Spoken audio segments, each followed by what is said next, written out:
அனைவருக்கும் வணக்கம். இது உங்கள் சாதி மீடியா. நான் உங்கள் சந்தோஷம். இன்னைக்கு ஆதவ் அர்ஜுனா அவர்கள் உள்ளாட்சி தேர்தலில் டிவிகே முழுமையாக வெற்றி பெறும்னு சொல்லியிருக்காரு.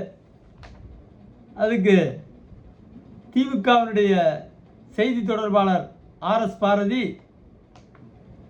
டிவிகே உள்ளாட்சி தேர்தலில் வெற்றி பெற்றால் நான் பாதி மீசை எடுத்துக்கிறேன்னு சொல்லி சவால் விட்டுருக்காரு. இது கள நிலவரம் என்ன? ஏன் உள்ளாட்சிக்கு மட்டும் அவங்க உறுதியாக ஜெயிக்கிறேன்னு சொல்கிறாங்க? சட்டமன்றத்தில் படுதோல்வி அடைஞ்சது, தலைவரே தோத்தார் கொளத்தூரில், திமுகனுடைய தலைவர். ஆனால் அதுக்கெல்லாம் சவால் விடாத திமுக உள்ளாட்சி தேர்தலில் ஜெயிப்பேன்னு சொல்கிறதுக்கு காரணம் என்னன்னு பார்த்தோம்னா, அதுக்கு ஒரு நீண்ட நெடிய வரலாறு, பல இடையில கொஞ்சம் மாற்றம்லாம் நிறையா இருந்துச்சு. நீண்ட நெடிய வரலாறு இருக்குது. ஆரம்பத்தில் திமுக தொடர்ந்து தோற்றது 77, 80, 85ன்னு 3 சட்டமன்ற பாராளுமன்ற தேர்தல்களையும் தொடர்ந்து தோத்துச்சு. ஆனாலும் கூட 86ல் நடந்த உள்ளாட்சி தேர்தலில் திமுக எம்ஜிஆர் ஆட்சியில் திமுக அபரிமிதமான வெற்றியை பெற்றது. ஊராட்சி ஒன்றிய பெருந்தலைவர்கள், அப்பொழுது நேரடியாக தேர்ந்தெடுக்கப்பட்டவர்கள் 380 பேரில் கிட்டத்தட்ட 300க்கு மேற்பட்ட இடங்களில் வெற்றி பெற்றது. அதுபோல் நகராட்சி 95 நகராட்சி, அன்னைக்கு 95 நகராட்சியில் 90 இடங்களை திமுக கைப்பற்றியது. 4ல் அதிமுகவும், ஒரு நகராட்சி கடலூர் நகராட்சியில் சுயேட்சை வேட்பாளர் ஒருத்தர், அவர் திமுக ஆதரவாளர் தான், ஆதரவாளர் மாதிரி இருந்தார், அவர் வெற்றி பெற்றார். இப்படி உள்ளாட்சி தேர்தலில் அபரிமிதமான வெற்றி. ஊராட்சி மன்ற தலைவர்கள் எடுத்துட்டால் திமுகவினர் தான் அதிகமாக இருப்பாங்க. அதுக்கு காரணம் அங்கே லோக்கல் தலைவர்கள் எப்போதுமே திமுகவில் அதிகமாக இருப்பாங்க. அது ஒரு காரணம். அதுக்கப்புறம் ஜெயலலிதா ஆட்சியில் கள்ள ஓட்டுங்கிற சூழ்நிலை வந்துருச்சு. திமுக அதிமுக 2001, 2002 நினைக்கிறேன், ஃபுல்லாக கள்ள ஓட்டு போட்டு திமுக ஜெயிச்சுது. அடுத்ததாக அதிமுக ஆட்சி வந்தோன்னே முழுக்க அவங்க கள்ள ஓட்டுனா பட்டாக்கத்தியோடு வந்துடுவான், மக்கள்லாம் விரட்டி அடிப்பான், வாக்காளர்கள்லாம். சினிமாவில் நடக்கிற மாதிரி தான் அது. மாநகராட்சி பகுதிகளில், சென்னை மாதிரி மாநகராட்சி பகுதிகளில், கிராமப்புறங்களில் அதெல்லாம் இல்லை. காவல்துறை உதவியோடு அவங்களே ஓட்டை போட்டு பாஸ் பண்ணதெல்லாம் இருந்துச்சு. அது இன்றைக்கும் அப்படியே லேசாக தொடர்ந்துக்கிட்டு தான் இருக்குது. இந்த சூழ்நிலையில் இன்றைக்கி உள்ளாட்சி தேர்தலில் டிவிகே ஜெயிக்கணும்னா என்ன பண்ணணும்? பிரசிடென்ட் தேர்தலில் ஏன் திமுக தொடர்ந்து ஜெயிக்குது? சென்னை ஒட்டின பகுதிகளில் 86 தேர்தலில் நான் பார்த்த சில விஷயங்கள், கடற்கரை ஒட்டிய ஊராட்சிகள் நிறைய இருக்குது. அங்கெல்லாம் வெற்றி பெற்றவர்கள் அப்போ தான் முதல் தடவையாக பஞ்சாயத்து போர்டு தலைவராக வராங்க. அப்போ வரும்போது அவங்களுடைய வீடு எப்படின்னா, கலைஞர் கட்டி கொடுத்த கலைஞர் காலனி வீடு, ஒரு சிறிய அளவிலான கட்டிடம், அதில் தான் அவங்க குடியிருந்தாங்க. ஆனால் இன்றைக்கி 40 வருஷம் ஆச்சு கிட்டத்தட்ட அந்த தேர்தல் முடிஞ்சு. தொடர்ச்சியாக அவங்க ஜெயிச்சிட்டு இருக்காங்க. அவங்களுக்கு அப்புறம் அவங்களுடைய வாரிசுகள், அவங்கள தவிர வேறு யாரும் ஜெயிக்கிறது இல்லை. காரணம் என்ன? பெருத்த பணம். மாநகர ஒட்டி இருக்கிற ஊராட்சிகள் என்பதால் பெருத்த பணம்.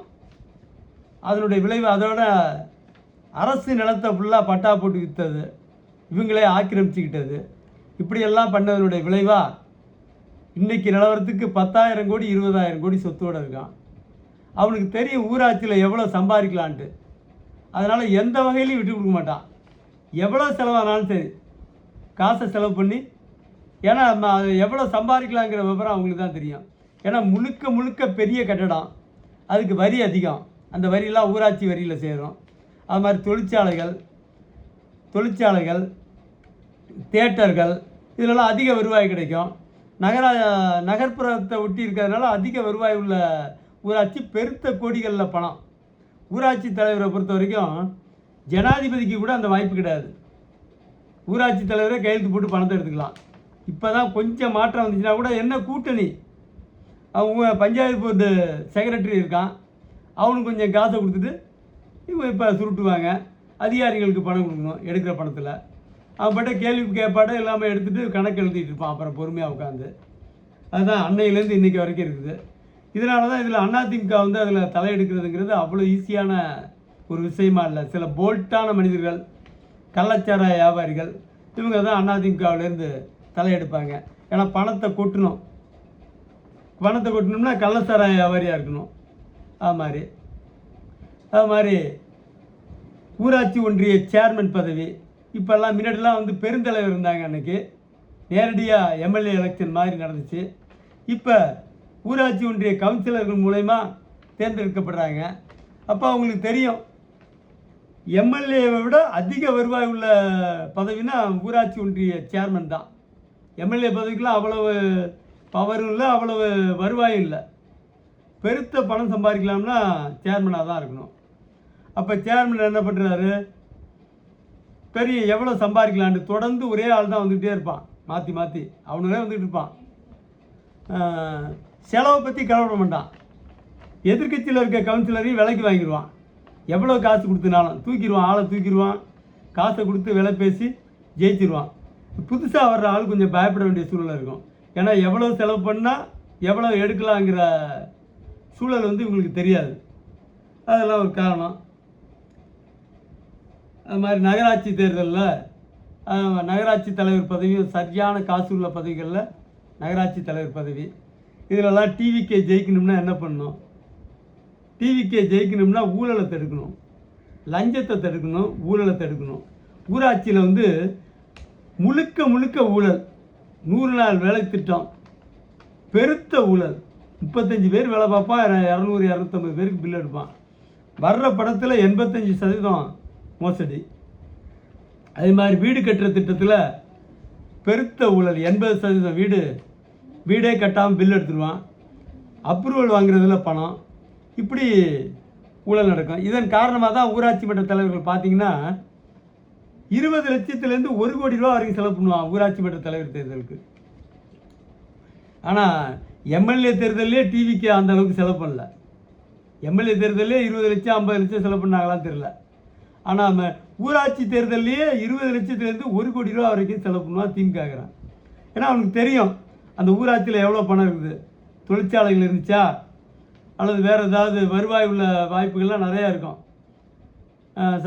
சக்கரை ஆலை இருக்கும். இங்கே சென்னையை ஒட்டின பகுதிகளில் பார்த்திங்கன்னா ஊராட்சி தலைவர்கள், முன்னாள் தலைவர்கள் தொடர்ந்து கொலை செய்யப்படுவான். காரணம் என்னென்னா, பெருங்கொடிகளில் ஒரு ஊராட்சி தலைவர் 300 கோடிக்கு சம்பாதிக்க முடியும். 300 கோடி 500 கோடிக்கு சம்பாதிப்பான். அது தொடர்ந்து இருந்துட்டானா பல்லாயிரம் கோடிக்கு, 10,000 கோடி 20,000 கோடிக்கு கூட சம்பாதிச்சிருவான். ஏன்னா அரசு நிலத்தை அபகரிச்சிருவான். அரசு நிலத்தை பட்டா போட்டு வாங்கி கூட்டணி அமைச்சு அதை விற்றுருவான். இந்த வேலையெல்லாம் பண்ணிடுவான். புறம்போக்கு நிலத்துக்கு பட்டா கொடுக்கணும்னா அதுக்கு ஒரு அமௌண்ட் வாங்கிடுவான். இப்படி தண்ணி வசதி, தண்ணி இணைப்புக்கு பணம் பார்த்திங்கன்னா ஒரு 300 கோடி சம்பாதிக்கிற வாய்ப்பு சென்னையை ஒட்டி இருக்குது. அதை அணியில் ஸ்கிராப்னு ஒரு கணக்கில் வருது. பெரிய பெரிய தொழிற்சாலைகள், அந்த தொழிற்சாலைகளில் பழைய பொருட்களை எடுக்கிறதே ஒரு பெரிய லாபகரமான தொழில். அதுக்கு இந்த ஊராட்சி மன்ற தலைவர்களை எதிர்த்து அவங்க ஒன்றும் செய்ய முடியாது. தொழிற்சாலைகள் அவங்ககிட்ட தான் கொடுப்பாங்க. அதுக்காக தான் பார்த்திங்கன்னா ஒரு தலைவராக இருக்கவனே முன்னாள் தலைவர் போட்டு தள்ளுவான். அவன் திரும்ப தலைவராக வருவான். அவன் தலைவராக வந்தோன்னா இவன் முன்னாள் செத்து போன தலைவரோட பையன் இந்த தலைவரை போட்டு தள்ளுவான். இப்படி தொடர்ந்து கொலையாகவே நடக்கும் சென்னை ஒட்டிய பகுதிகளில். அது காரணம் இந்த பெரும் பணம் தான். எம்எல்ஏ தேர்தலில் இல்லாத பணம் இந்த ஊராட்சி தலைவர்களுக்கு இருக்குது. அதோட அவனே பணத்தில் கையெழுத்து போட்டு எடுத்துருவான். கோடிக்கணக்கான பணம் கிடக்கும். இந்த ஊராட்சிகளில் பெருங்கோடிக்கணக்கான பணம் கிடக்கும். அவ்வளவு பணம் இருக்கிறதுனால தான் திமுகங்கிறான் சொல்லி அடிச்சுக்கிட்டு இருக்கான். அதை அடிக்கணும்னா ஒரே ஒரு வழி தான் இருக்குது டிவிகேவுக்கு. இவனுக்கு எவ்வளோ பணம் செலவு பண்ணுன்னு தெரியாது. பணம் வச்சுருப்பான், இவ்வளோ கோடி 2 கோடி 5 கோடி செலவு பண்ணால் திரும்ப எடுக்க முடியுமான்னு இவனுக்கு தெரியாது. 5 வருஷத்தில் அவனுக்கு அனுபவசாலி திமுகங்கிறான். அந்த நம்பிக்கையில் தான் அவன் ஆர்எஸ் பாரதி துணிச்சலாக பேட்டி கொடுக்குறான், பாதி மீசை எடுத்துக்கிறான்னு. இப்போ அந்த 5 எம்எல்ஏ சீட்டு காலியாக இருக்குது, அதில் ஜெயிச்சிருவேன் நாங்கள் அதில் டிவிக்கே ஜெயிச்சுட்டா நான் பாதி மீசை எடுத்துக்கிறேன்னு சொல்லுங்கள், சொல்ல மாட்டான். காரணம் அவன் நல்ல அனுபவசாலி, பழம் தின்னு கொட்டை போட்டவன்.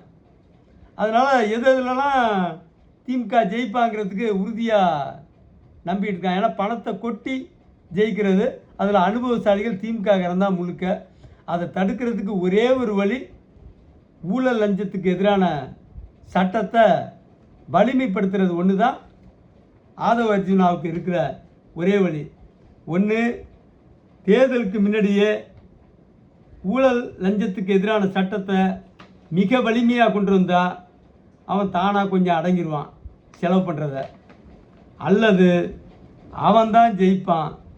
ஜெயித்ததுக்கப்புறம் ஊழல் லஞ்சத்துக்கு எதிரான நடவடிக்கையை தீவிரப்படுத்தினா, மீண்டும் கடுமையான சட்டத்தை கொண்டு வந்து தீவிரப்படுத்தினா ஒவ்வொரு காயாக அவுட் ஆயிரும். ஏன்னா அவன் வர்றதே நாட்டுக்கு சேவை பண்ணுறதுக்காக யாரும் வரல, திருடுறதுக்காக தான் வரான். அரசியலுக்கு வர்றது 4 காசு திருட தான். அதுவும் ஊராட்சி தலைவர்னா கேட்கவே வேண்டாம். ஒரு சாதாரணமாக நான் இளைஞர்களுக்கு சொல்கிறது, மெல்லமாக ஊராட்சி தலைவர் ஆகிடு. நடுநிலை கடைநிலை ஊராட்சிகள்லேயே வந்து ஒரு 4-5 கோடி ரூபா சம்பாதிச்சிடலாம். வீடு அப்ரூவலாக காசு, எதுனாலும் காசு தான். வீட்டுக்கு தண்ணி கனெக்ஷன் கொடுக்கணுமா, அதுக்கும் காசு. ஏதாவது கொஞ்சோண்டு தொழிற்சாலைகளாக இருந்துச்சுன்னா சரியாச்சு. பெருத்த கொடிகளில் பணம் கையிருப்பு இருந்துக்கிட்டே இருக்கும். அள்ளி சாப்பிட்லாம் நீ பாட்டுக்கு இஷ்டத்துக்கு. அதனால் இளைஞர்கள் ரொம்ப தீவிரமாக இறங்கி களத்தில் இறங்கி ஜெயிக்கலாம். அதுக்கு ஆதவ அர்ஜுனா என்ன செய்ய போகிறாருன்னு பார்ப்போம். டிவிக்கே ஜெயிக்கணும்னா சிறுவர்கள்லாம் போட்டாங்க, அது சட்டமன்ற தேர்தலில் போட்டாங்க. உள்ளாட்சி தேர்தலை பொறுத்த வரைக்கும் 1 கிராம் தங்கம் கொடுப்பான். 1 கிராம் 15,000 ரூபாய்க்கு தங்கம் கொடுப்பான் ஒரு ஓட்டுக்கு அல்லது வீட்டுக்கு. அதை எண்ணியில் பணம் 10,000 ரூபா 20,000 ரூபா வரைக்கும் கொடுப்பான். 10,000 20,000 சர்வசாதாரணமாக புரளும். 20 லட்சத்துலேருந்து 1 கோடி ரூபா வரைக்கும் செலவு பண்ணுவான் ஒரு 1000 ஓட்டு வாங்குறதுக்கு.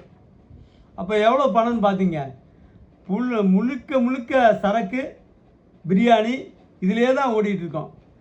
இதில் டிவிக்கே ஜெயிக்கணும்னா ஒரே ஒரு வழி, ஊழலை ஒழிக்கணும்.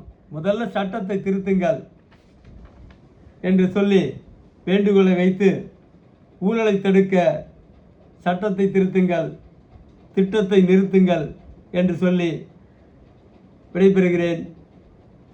திமுகவை தோற்கடிக்க டிவிக்கே ஊழலுக்கு எதிரான சட்டம்தான் ஒரே தீர்வு என்று சொல்லி முடிக்கிறேன். நன்றி, வணக்கம்.